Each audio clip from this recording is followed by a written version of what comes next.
우리 성도님들 혹시 믿었던 사람에게 있어서 갑자기 이별 통보를 받아보신 경험이 있으신가요? 이별의 통보. 저는 있습니다. 제가 대학교 다닐 때 참 좋아했던 여학생이 있었습니다. 저는 못생기면 안 좋아합니다. 그 여학생이 너무 예뻤어가지고 제가 이제 좋아하는 마음이 들어서 그 여자분의 마음을 얻으려고 참 많이, 여기서 말하는 참 많이는 정말 많이입니다. 저의 모든 시간을 썼던 것 같습니다. 참 많이 노력을 했었습니다. 정말 미인이었기 때문입니다.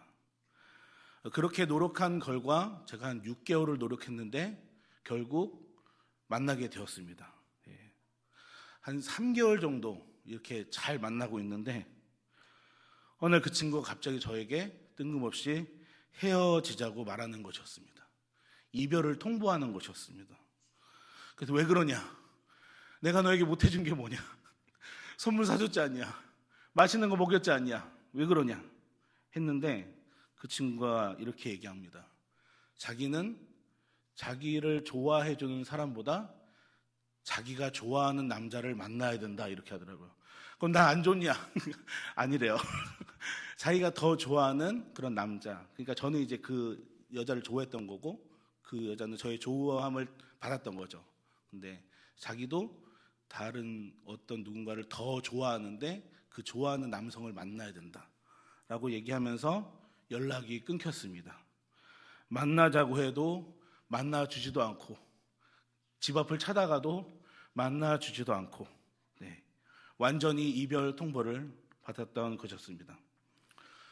그 다음날 이제 제가 학교로 이렇게 가게 되는데 제가 이제 다녔던 신학교는 언덕이 있어요. 그래서 언덕 이렇게 올라가는데 어떤 차에서 차가 뭐 이렇게 나오는데 그 차를 내가 바라보지 말았어야 되는데 바라보게 됐어요. 운전수 옆에 그 여인이 앉아 있는 거예요. 아, 이 녀석 돈 많은 친구에게 갔구나 라는 생각을 하게 됐는데 결국에는 그렇게 만남 이후에 이별을 통보받았습니다. 지금이지만 그 여인에게 참 감사한 것은 만약에 그 여인을 계속 만났다라면은 제 아내를 못 만났겠죠. 이 모든 내용은 제 아내가 다 압니다. 그래서 제가 이제 설교 때 얘기할 수 있는 이유는 저희 아내가 다 알고 저를 놀리는 것 중에 하나가 이제 이 내용인데 그 여자는 저를 버렸지만 제 아내는 저를 버리지 않고 끝까지 만나주어서 결혼까지 하게 된 게 얼마나 감사한지 모르겠습니다. 오늘 말씀 속에서도 이별 통보가 나타납니다. 예수님께서 제자들에게 지금 이별을 통보하고 계십니다. 예수님께서 떠나시게 될 것인데 예수님께서는 예수님을 보내신 이에게로 다시 갈 것이라고 말씀합니다. 요한복음에는 지금 반복되지 않지만 이미 예수님께서 마태, 마가, 누가복음에 보면은 이미 돌아가실 것에 대해서 예수님께서 죽으실 것에 대해서 이미 수차례 반복하시면서 말씀을 해주셨습니다. 예수님께서 지금 하시는 말씀은 예수님의 죽으심과 부활 그리고 성령님의 오심과 훗날에 예수님과 성도들이 하나가 되는 그 연합에 가는 모든 말씀을 가르친 것이었습니다. 그러한 예수님의 말씀을 제자들은 제대로 듣지 못하였습니다. 왜냐하면은 예수님이라는 선생님과 지금 함께하는 자신들이 이제 너무나도 뛰어난 이 예수라는 선생님과 내가 함께하기 때문에 앞으로 한 자리 차지하겠구나라는 생각으로 떵떵거리면서 살 수 있겠구나라는 생각으로 살았었기 때문입니다. 그러한 제자들에게 예수님께서는 지금 나는 이제 떠날 것이다 라고 말씀하시는 이 장면인데 우리 성도님들 같으면은 우리 성도님들이 만약에 제자들이라면은 얼굴 표정이 어땠을까요? 웃는 제자가 있었을까요? 예수님 맞아요. 이제 가실 때 되셨죠? 네. 이런 제자가 지금 없는 거예요. 뭔가 지금 다 이러면서 이 얼굴의 모든 온갖 감정의 표정이 다 나타나게 된 겁니다. 놀람과 당혹감이 다 드러났을 것입니다.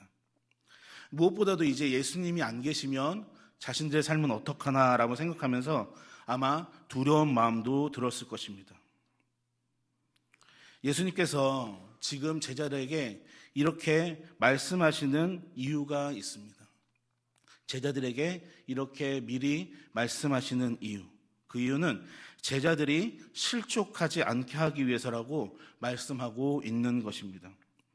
여기서 실족하다라는 그렇게 사용된 헬라어는 스칸달리조라는 단어가 사용됐습니다. 스칸달리조라는 것은 걸리게 하다, 넘어뜨리다, 죄를 짓게 하다입니다. 그러니까 실족이 됐다는 것은 걸려 넘어진 거고 넘어뜨려진 거고 죄를 짓게 만든 겁니다. 이 영어 성경에서도 이 스칸달리조에 대해서 표현했는데 길을 잃게 돼서 결국에는 타락을 일깨우는 그런 단어로 사용되었습니다. 예수님께서는 결국 제자들이 환난과 핍박을 당하여서 길을 잃고 타락하여 죄를 짓게 하지 않기 위해서 지금 말씀하고 계신 것입니다. 사랑하는 성도 여러분, 왜 제자들이 실족하면 안 될까요? 왜 제자들은 실족하지 말아야 될까요? 왜 예수님께서는 제자들에게 실족하지 말 것을 당부하면서 이렇게 말씀하고 계신 걸까요? 그 첫 번째 이유로는 제자들이 받을 고난과 박해는 이미 정해져 있었기 때문입니다. 요한복음 15장 19절을 우리 함께 읽어보겠습니다. 15장 19절입니다. 함께 있습니다. 시작. 너희가 세상에 속하였으면 세상이 자기 것을 사랑할 것이나 너희는 세상에 속한 자가 아니오 도리어 내가 너희를 세상에서 택하였기 때문에 세상이 너희를 미워하느니라. 아멘. 예수님은 이미 많은 사람에게 미움받고 있었습니다. 예수님께서 하나님의 아들이라고 공포하는 순간 이미 많은 사람들의 제거 대상이었어요. 미움의 대상이었어요. 예수님이 어마어마한 미움을 지금 받고 계신 상태였는데 실은 그 모든 주목이 예수님께로만 먼저 가기 때문에 제자들이 받지 않아 보이지만 예수님께서 안 계시게 되면은 그 모든 주목이 다 누구에게 가요? 제자들에게 돌아올 수 있게 되는 겁니다. 이미 제자들은 예수님의 길에 들어선 자들이었습니다. 그래서 2절에 보면은 출교를 당할 수도 있고 제자들을 죽이려 하는 자들이 나올 수 있게 된 상황이 된 것입니다. 사랑하는 성도 여러분, 제자들의 길은 이미 정해져 있었습니다. 이들은 예수님을 따르기로 결정을 했고 예수님의 제자의 길을 걸었던 사람입니다. 우리도 이미 정해져 있는 길이 있습니다. 고난의 길, 십자가의 길이 바로 우리들의 길임을 믿을 수 있길 간절히 바랍니다. 또한 우리가 생각해야 될 것은 바로 그 고난의 길. 그 고난의 길은 예수님께서 가셨던 길이시고 그 고난의 길, 십자가의 길은 우리를 영원히 살게 하는 생명길임을 믿을 수 있길 간절히 바랍니다. 우리가 예수님 때문에 핍박을 당하고 무시를 당하고 괴롭힘 당하는 것은 당연한 것입니다. 이건 당연한 것입니다. 마치 밥을 먹을 때 밥이 쌀이잖아요. 당연하잖아요. 당연한 겁니다. 우리가 예수님 때문에 핍박받는 것은 너무나도 당연한 일인 것입니다. 그런 취급받을 때 우리는 그럼 어떤 마음을 해야 될까요? 슬퍼해야 될까요? 그 당연한 일을 내가 경험할 때 내 마음이 어때야 될까요? 슬퍼해야 될까요? 누가복음 6장 22절 23절은 이렇게 말씀하고 있습니다. 인자로 말미암아 사람들이 너희를 미워하고 멀리하고 욕하고 너희 이름을 악하다 하여 버릴 때에는 너희에게 무엇이 있다? 복이 있다. 그날에 기뻐하고 뛰놀라. 하늘에서 너희의 상이 큼이라. 그들의 조상들이 선지자들에게 이와 같이 하였다라고 말씀하고 있는 것입니다. 예수님으로 말미암아서 사람들이 미워하고 멀리하고 욕하고 우리를 버릴 때 우리에게 복이 있음을 믿으시기 바랍니다. 그래서 우리는 그러할 때 슬퍼할 필요가 없는 거예요. 복이 있기 때문입니다. 그래서 저는 실은 이걸 취급이라고 그러는데 이러한 취급을 이 사람들이 하잖아요. 저희한테 대접하는 건 아니잖아요. 이렇게 대접해 주지 않잖아요. 이러한 취급을 우리들에게 할 때 지금 뭐다? 당연한 일이 지금 나에게 일어나고 있구나. 그래서 내가 지금 어떠한 상황이어야 된다? 기뻐하고 뛰노는 상황, 나에게 복이 임할 수 있는 상황이어야 되는구나. 왜냐하면은 앞선 우리들의 믿음의 조상들도 이러한 취급을 받았구나, 이러한 고난과 핍박을 받았구나 하는 생각으로 인해서 기뻐하실 수 있길 간절히 바랍니다. 제가 새벽 기도에도 한번 얘기했었는데, 원래는 오늘 설교하려다가 새벽 기도에 얘기한 거를 한 번 더 말씀드리려고 합니다. 저도 이런 경험을 했습니다. 이렇게 핍박, 고난을 좀 어렵게 당했던, 아직도 생생하게 생각나는 경험이 있습니다. 제가 이제 군대에서 경험한 경험이었습니다. 제가 청년 시절에 청년부 회장일 때, 아주 믿음이 뜨거울 때, 그때 군대를 갔어요. 교회를 열심히 한다는 그런 생각과 계획을 가지고 군대를 조금 미루다가 제가 아마 22살인가에 이제 군대를 가게 된 겁니다. 그렇게 빨리 간 건 아니에요. 막 너무 먼 것도 아니지만 좀 약간 늦은 감이 있는 그런 22살에 제가 이제 군대를 가게 된 겁니다. 군대에서 훈련을 마치고 나서 자대 배치를 받게 됐습니다. 그러고 나서 이제 저는 늘 이제 어떠한 생각이었었냐면은, 군대 오기 전에 들었던 아주 충격적인 말씀 중에 하나가 뭐였냐면은 다니엘이 날마다 기도했다는 거. 그리고 요셉에게 있어서 요셉도 하나님이 날마다 함께 하셨다는 것을 제가 늘 생각하면서, 나도 군대에서 다니엘과 요셉과 같은 그런 신앙을 가져야지라는 생각으로 늘 기도했어요. 훈련소 때도 늘 잠자기 전에 기도하고, 아침에 일어나기 전에, 아침에 기상 나팔이 울리거든요. 그 전에 이제 미리 일어나서 기도하고, 참 착실한 청년이지 않습니까? 정말 열심히 믿으려고 했던 그런 저의 모습이 있었던 것 같아요. 그래도 이제 첫날 제가 자대 배치를 받고 이제 잠을 자려고 하는데, 제가 잠자기 전에 뭐 했다고 그랬죠? 기도를 한 거예요. 제가 이제 불이 소등하겠습니다. 그리고 불이 더더더더 다 꺼졌어요. 그 시꺼먼 곳에서 제가 무릎을 딱 꿇고 이제 기도를 합니다. 하나님 하는데 갑자기 뭐가 번쩍이는 거예요, 제 앞에. 그 제가 지금은 이렇게 좀 덩치가 있지만 그때는 제가 되게 말랐었거든요. 우리 이광영 목사님 정도로 말랐었는데, 제가 여기서 저기까지 날아가 있는 거예요. 알고 보니까 어떤 고참이 저를 발로 찬 거예요. 제 몸을, 여기를 얼굴 찬 것 같아요. 여기를 차서 제가 이렇게 나가 떨어지게 된 거죠. 그러니 그 고참이 하는 말이 뭐냐면, 이 새끼 기도하네 이러는 거예요. 이거 기독교인이야? 그러는 거예요. 그래서 네, 죄송합니다. 저 기독교인입니다. 그러니까 그러더니 이제 저를 그두로 끌고 나가서 엄청 맞았습니다.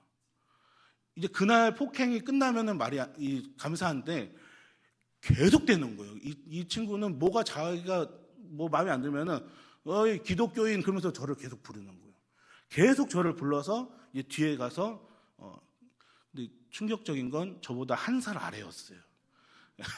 먼저 오게 된 거, 고참인데 먼저 와서 저를 그렇게 이제 폭행을 하게 된 겁니다.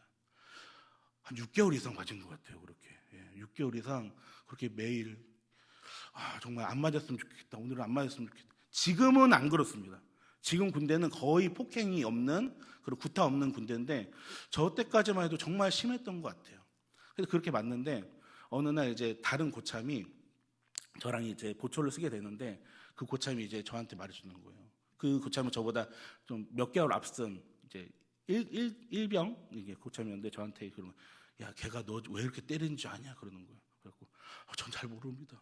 왜 그럽니까? 제가 뭘 잘못했습니까? 생긴 게 그렇습니까? 뭐 이러면서 이제 얘기하니까 얘가 그러는 거예요. 야, 너 오기 전에 이 고참 여친이 기독교인이었어. 근데 얘가 군대에서 거꾸로 고무신 신는 거야. 그래서 너뿐만 아니라 모든 기독교인은 걔가 그렇게 괴롭혀 그러는 거예요. 그 얘기를 듣고 제가 이제 그 여자 얼굴을 너무 보고 싶더라고요. 좀만 참아주지. 그거를 그냥 그 성질 들어온 녀석을 왜 이제 채갖고 그렇게 했는지. 이제 나중에는 제가 그 친구가 이제 제대하고 나서 제대하는 날 이제 저한테 그러더라고요. 미안하다. 내가 그랬다. 뭐 이러면서 이제 저한테 용서를 구했지만 정말 아직도 제가 그때 맞았던 그런 기억이 있어요. 근데 정말 감사했던 건 뭐였냐면은, 제가 이 말씀이 생각이 났어요. 그렇게 얻어맞는데 예수님 때문에 내가 지금 맞고 있구나. 예수님 때문에 내가 그 예수님의 이름을 위해서 기도하면서 이렇게 맞았구나. 성경에서 있었던 그 일이 지금 나에게도 일어나는구나 하는 그 생각 때문에 좀 기뻤어요. 맞으면서도 상당히 기뻤던 저의 예전의 기억이 있습니다.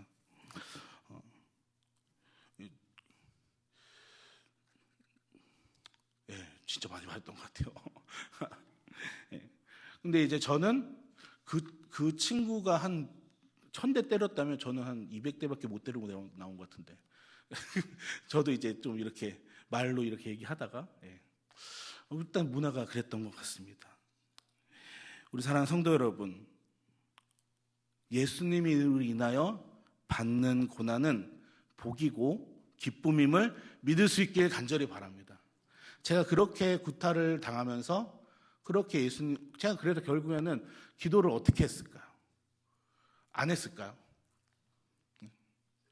입을 뒤집어 쓰고 하고 막 울면서 하고 화장실 가서 기도하고.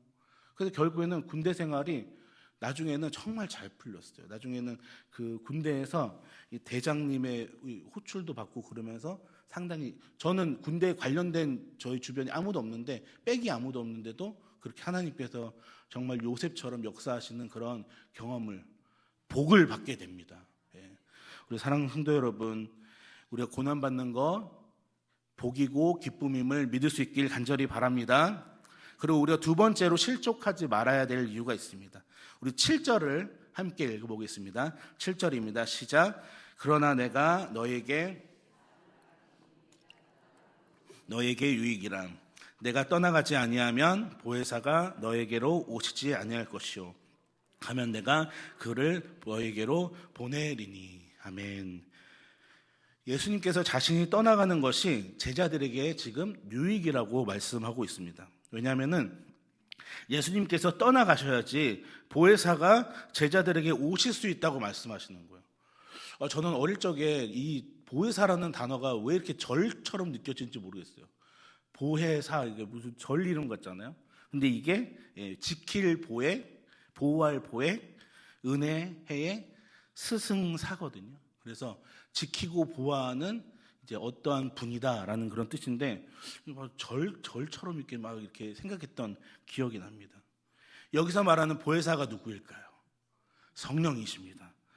예수님은 떠나가시지만 성령님이 오신다는 것입니다. 이 보혜사라는 말이 곁에서 도와주시는 분, 위로자, 변호자라는 뜻이 있습니다. 이러한 성령님께서 우리들에게 오실 것이라고 지금 말씀해 주고 있는 것입니다. 그러면 이렇게 오신 성령님은 왜 오시는 것이고, 예수님께서는 왜 성령을 우리들에게 보내주시는 것일까요?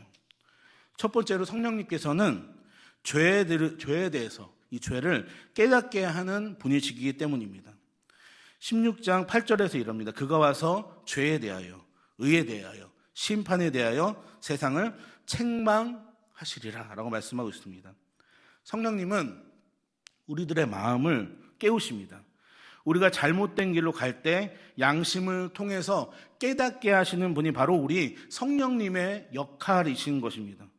그래서 우리가 신앙생활을 할 때 중요하게 생각해야 되는 것이 바로 뭐냐면은 성령의 음성에 민감해야 되는 거예요. 내 양심이 자꾸 부딪히는 그런 어떠한 일이 있으면은 성령님께서 신호를 주시는 거예요. 그거는 안 되는 거야. 이거는 내 양심에 걸리적거리는 거야. 그래서 너가 이거를 하면 죄를 짓는 거야. 죄에 대해서 자꾸 부딪히게 만드는 게 바로 우리 성령님이 하시는 것입니다. 그럼 우리는 어떻게 해야 될까요? 죄가 부딪힐 때, 마음이 부딪힐 때, 내가 지금 성령님의 말씀이 내 안에 임재하시는구나, 나에게 말씀하시는구나를 바로 민감하게 우리가 받아들여야 되는 것입니다. 근데 이제 나중에 점점 이게 익숙해지다 보면 어떻게 되냐면은 부딪히는데도 이게 안 느끼려고 할 때가 있어요. 그래서 결국엔 어떻게 해요?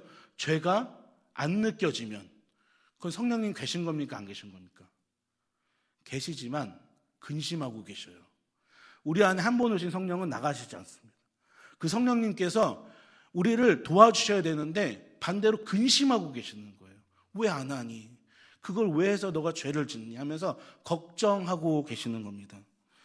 우리 성도님들 마음에 부딪히는 부분이 올 때 바로 성령님의 음성임을 민감하게 받으실 수 있길 간절히 바랍니다. 두 번째로 성령님께서는 예수님을 더 깊이 알게 하십니다. 요한복음 16장 14절에서 이렇게 얘기합니다.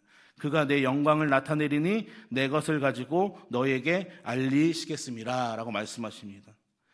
성령님을 우리를 예수님께로 인도하시는 분이십니다. 성령님이 충만할수록 우리는 예수님을 더 드러내고 더 사랑할 수밖에 없는 것입니다. 그럼 예수님을 사랑하면 우리는 무엇을 하게 될까요? 자연스럽게 예수님을 드러내는 일을 하는 거예요. 예수님을 표현하는 일을 하는 거예요. 다시 말해서 예수님을 증언하는 삶을 살 수 있게 되는 것입니다. 그렇게 예수님을 우리가 증언을 하면은 예수님께서 영광 받으시는 겁니다. 성령님이 우리 안에서 예수님을 더 더 높여주시도록 우리가 삶 가운데서 더 증언하실 수 있게 만드시는 분이 바로 우리들의 성령님이신 것입니다. 세 번째로 성령님께서는 진리 가운데로 인도하십니다. 요한복음 16장 13절에서 이렇게 말씀하십니다. 진리의 성령이 오시면 그가 너희를 모든 진리 가운데로 인도하시리라 라고 합니다. 세상에 너무 많은 소리가 있어요. 너무 많은 소리들이 우리를 너무 많이 현혹시키고 우리를 혼란하게 만듭니다. 너무 많은 가치관들이 있어요. 그런데 우리는 그런 것들 다 제하고 성령님께서 인도하시는 그 하나님의 진리로 인도함을 받아야 되는 것입니다. 우리가 자꾸 실수하고 자꾸 죄를 짓는 어리석은 일을 되풀이하는 이유가 바로 여기 있는 것입니다.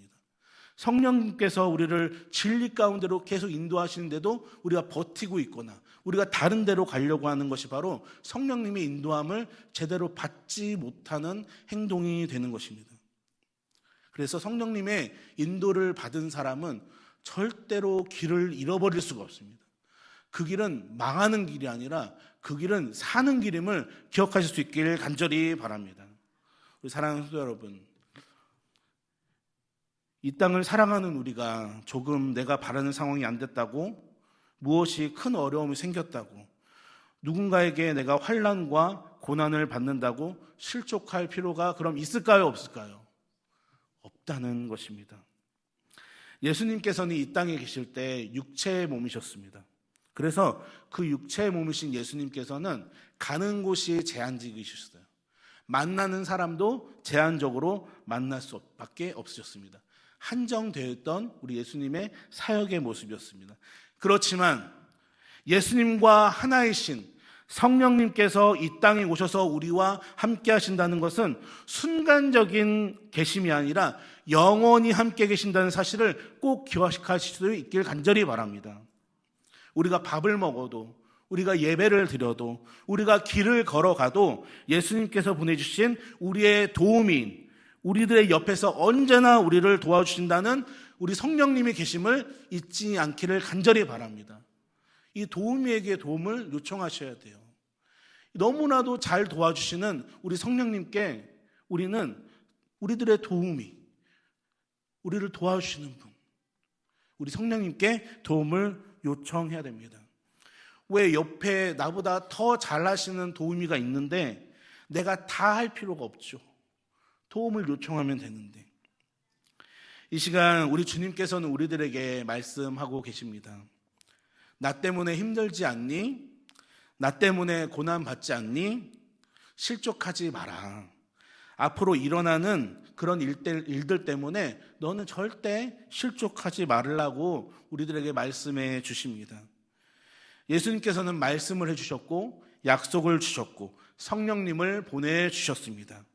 물론 중간중간 우리 삶 가운데, 그리고 제자들도 삶 가운데 어려운 일들이 있었지만, 지금 이 말씀을 듣고 있는 제자들이 지금 이 말씀을 듣고 있는 이 마가의 다락방, 예수님과 함께 최후의 만찬을 하고 예수님께서 발을 씻겨주었던 이 마가의 다락방이 훗날에는 성령님의 역사를 경험하는 마가의 다락방이 됩니다. 그 마가의 다락방에서 성령을 받은 제자들은 이전처럼 그렇게 겁쟁이로 살지 않아요. 성령님의 충만한 상태로 이들은 예수님의 증인으로서의 삶, 예수님의 제자로서의 삶을 살아가게 됩니다. 그렇게 두려움을 모르는 예수님의 제자들이 되게 됩니다. 그렇게 변화시키는 삶을 살게 됩니다. 우리 사랑하는 성도 여러분, 우리도 그러했으면 좋겠습니다. 세상이 흔들리고 세상이 어려워도 역경과 고난이 찾아와도 제자들이 했기 때문에, 제자들이 했으면 우리도 할 수 있는 거죠. 제자들이 했기 때문에, 우리에게도 성령님이 함께 계시기 때문에 말씀 붙들고 성령과 동행하면서 실족하지 않고 상황과 환경 속에서 역사를 경험하면서 역사를 창조해 나가시는 우리 하나님과 고난을 기쁨으로 만드시는 삶을 사시는 우리 귀한 성도님들 될 수 있기를 간절히 소원합니다. 기도하겠습니다.